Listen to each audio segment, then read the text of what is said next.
Hi! Today on Araw-Araw Filipino, we will learn to describe the flavor of food. This is a lesson on nouns and adjectives. Food in Filipino is pagkain.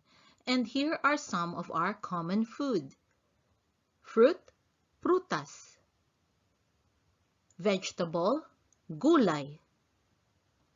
Meat, carne or laman. Rice, bigas. And bread is tinapay. Let us learn some nouns for fruit or prutas. Apple, mansanas. Mango, mangga. Banana, saging. Grapes, ubas. Pineapple, pinya. Watermelon, pakwan. Let us look at an example conversation about fruit. This apple is delicious. Masarap itong mansanas. This itong apple, mansanas, delicious, masarap. Yes, this is delicious. Opo, masarap ito. Yes, opo. This, ito. This apple is sweet. Matamis po itong mansanas. Sweet, matamis. So what you see here are a few examples of how to talk about food using a noun, which is apple, mansanas, and using some descriptors or adjectives such as delicious, masarap, sweet, matamis. Let us learn some adjectives for taste or lasa. Delicious, as you have seen, is masarap. Sweet, matamis. Sour, maasim. Salty, maalat. Bitter, mapait. Spicy, maanghang. Let us look at some more ways to describe food by its flavor. The apple is sour. Maasim ang mansanas. Ang apple, mansanas, sour, maasim. Here is another way. This apple is sour. Maasim ang mansanas na ito. This na ito. In the Filipino version, the word this appeared after the noun. In that case, we say na ito. But here is an alternate version. Maasim itong mansanas. If we put the word ito before the noun mansanas, we say itong. We add an ng because it rolls better. And here is another way. This is sour. Maasim ito. Notice that there is no noun before or after ito, so we simply say ito without using na ito or itong. We simply say ito. Next, let us learn to intensify the adjective. Patindihin ang pang-uri. Intensify, patindihin. Ang. Adjective, pang-uri. What do I mean by this? To say the apple is delicious, masarap ang mansanas, is the normal way. But when you want to express awe or amazement about how delicious the apple is, you can say, ang sarap ng mansanas. Did you notice the change in my tone as well? I said, Ang sarap ng mansanas. When you want to intensify something, you can also express it using your tone. Ang sarap ng mansanas. Let's look at the next one. This apple is delicious. Masarap ang mansanas na ito. To intensify it, we can say,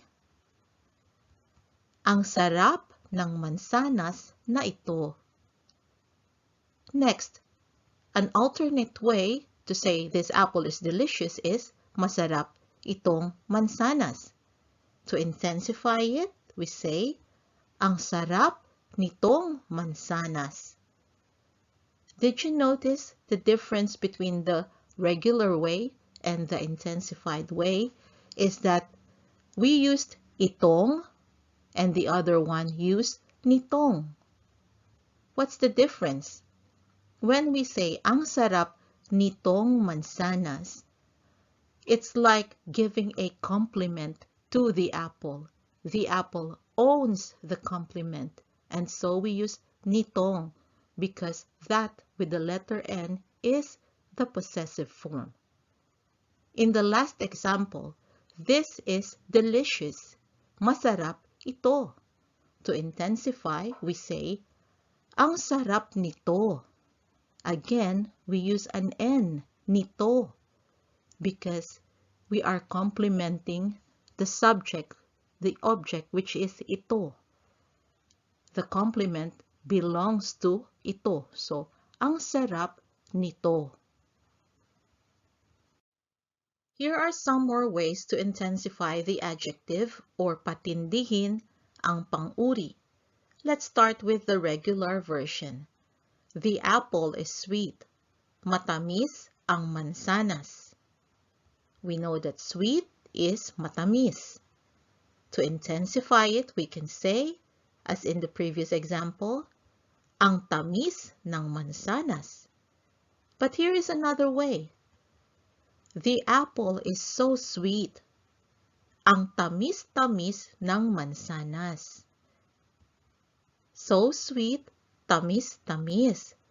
If you have seen our lessons on adjectives for people, when we want to say so sweet, when we want to intensify an adjective, we simply repeat the root word. In this case, sweet is matamis and its root word is tamis. So we just double up tamis. Ang tamis-tamis ng mansanas. Another way to intensify this is to say, the apple is very sweet. Napakatamis ng mansanas. Very sweet, napakatamis. So another way is to add the prefix napaka plus the root word. Napakatamis. Very sweet. Let us learn some new nouns for food, this time about vegetable or gulay.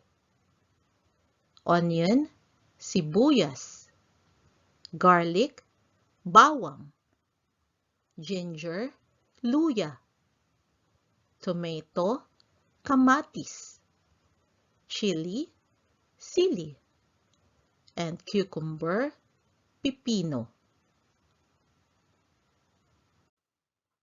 This time, let us learn to lessen the adjective, which is the opposite of intensifying it. Bawasan ang pang-uri. Lessen, bawasan. Here is an example.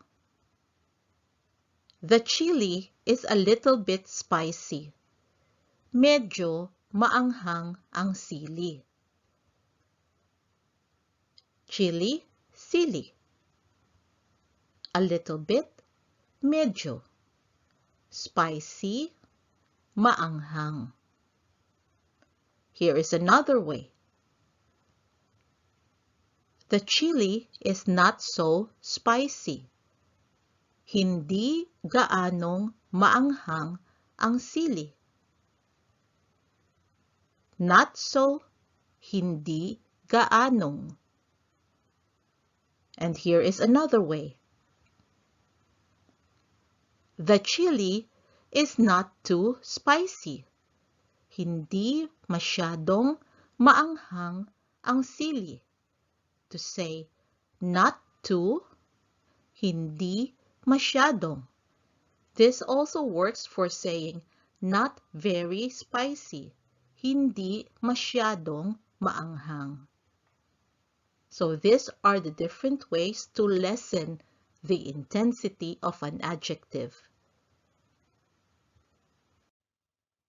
Here are some more nouns for vegetable or gulay which you can use for your practice. Potato, patatas. Corn, mais. Cabbage, repolyo. Pumpkin, kalabasa. Sweet potato, kamote. That is our lesson today. I hope you found it useful, and watch our next episode so that you will find more ways to describe food. For your homework, write down your descriptions for fruits and vegetables in the Filipino language. Practice intensifying or lessening the adjectives. And it is good if you can read it out loud, whatever you wrote down, so that you can practice speaking in Filipino. I hope you can join us again next time on Araw-Araw Filipino. Thank you. Salamat po. Now, a few words from my son, Max. Thought this video was cool? Watch the next one and like and subscribe to the channel too if you haven't yet. Bye-bye! Bye!